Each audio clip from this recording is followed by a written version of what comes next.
નીતિશ કુમાર અને તેજસ્વી યાદવ એક સાથે દિલ્હી જવા માટે રવાના થયા છે। આપણે જણાવીએ કે આ એક જ ફ્લાઇટમાં દિલ્હી જવા માટે નીતિશ અને તેજસ્વી યાદવ રવાના થયા છે અને આ એક ખૂબ જ સૂચક બાબત કહી શકાય, જેના રાજકીય રીતે પણ અનેક તર્ક વિતર્ક સામે આવી રહ્યા છે। અને આ દ્રશ્યો આપ જોઈ રહ્યા છો, નીતિશ કુમાર અને તેજસ્વી આ બંને એક જ સાથે એક ફ્લાઇટની અંદર મુસાફરી કરતા જોવા મળી રહ્યા છે અને બંને દિલ્હી જવા માટે રવાના થયા છે। પણ દિલ્હીના રસ્તા સુધી પહોંચવા અને ત્યાં કયા ઘટક દળો સાથે શું ચર્ચા થવી, આ તમામ બાબતો અત્યંત મહત્વપૂર્ણ બની રહે છે। આપણે જણાવીએ તે પ્રમાણે નીતિશ કુમાર એનડીએના ઘટક દળના એક મહત્વપૂર્ણ હિસ્સો રહ્યા છે અને રહેશે અને આ બેઠકમાં આજે 4 વાગે જે બેઠક છે તેમાં પણ એ તમામ સમીકરણો સ્પષ્ટ થશે કે નીતિશ કુમાર આખરે એનડીએ સાથે જોડાઈને આગળ શું માંગ કરે છે।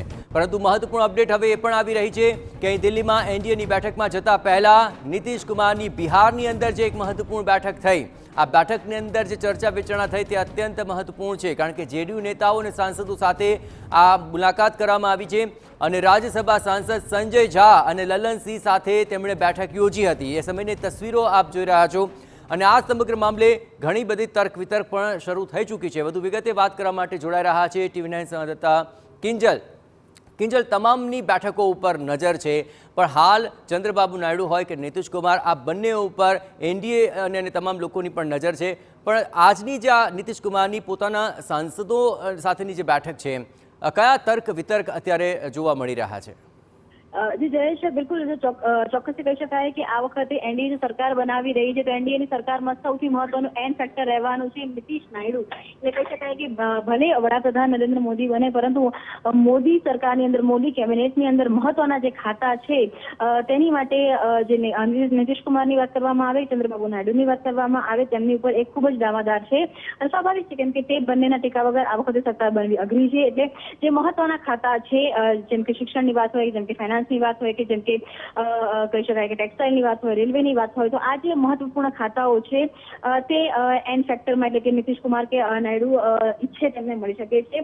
બીજી તરફ મહત્વપૂર્ણ બાબત એ પણ છે કે નીતિશ કુમારની માટે એ પણ કહેવાતું હોય છે કે તે હંમેશા સત્તા સાથે રહ્યા છે।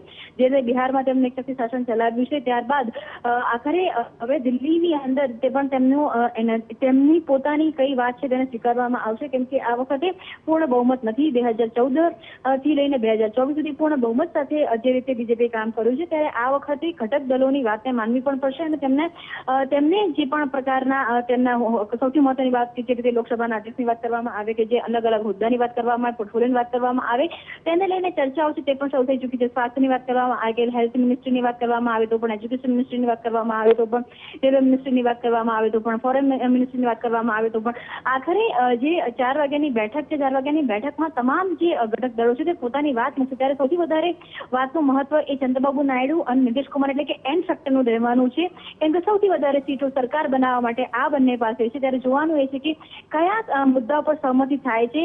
4 વાગ્યાની આ બેઠક છે, મહત્વપૂર્ણ બેઠક છે, જો સહમતિ સધાઈ જશે તો મોડી રાત્રે જ્યાં સુધી નીતિશની વાત છે તો આજે એક જ ફ્લાઇટની અંદર તેજસ્વી યાદવ પણ તેમની સાથે જોવા મળ્યા। આખરે શું આ દ્રશ્યો પરથી કોઈ અનુમાન થઈ શકે? દેખો, રાજકારણમાં કંઈ પણ થવું એ શક્ય હોય છે ને જ્યાં સુધી નીતિશ કુમારની વાત છે તો નીતિશ કુમારની વાતને માનવામાં ન આવે, એનડી દ્વારા માનવામાં ન આવે તો તે યુપીએ સાથે પણ જઈ શકે છે। આ એક મેસેજ છે એ આપવાનો પ્રયાસ નીતિશ કુમાર દ્વારા કરવામાં આવ્યો છે અને એક કારણ છે કે એક જ ફ્લાઇટની અંદર જે રાજકારણની અંદર તસવીરો હંમેશા બહાર ત્યારે આવતી હોય છે કે જ્યારે બહાર લાવવી હોય છે, તો આ એક મેસેજ આપવાનો પ્રયાસ હતો એ નીતિશ કુમારનો, તેજસ્વી યાદવ કરતા નીતિશ કુમારનો પ્રયાસ વધારે હતો કે તેમણે મેસેજ આપ્યો છે કે તેમના જે મુદ્દાઓ છે તે માનવા પડશે, નહીં તો સંખ્યાબળ છે તેમની વધારે છે અને ગઠબંધન છે એ તૂટી શકે છે। નીતિશ કુમાર માટે ગઠબંધન તોડવું એ કોઈ નવી વાત નથી। જો બિહારનો ઇતિહાસ ઉઠાવવામાં આવે તો અનેક વખત તેમણે સત્તા માટે અનેક ગઠબંધન કર્યા પણ છે અને અનેક ગઠબંધન તોડ્યા પણ છે।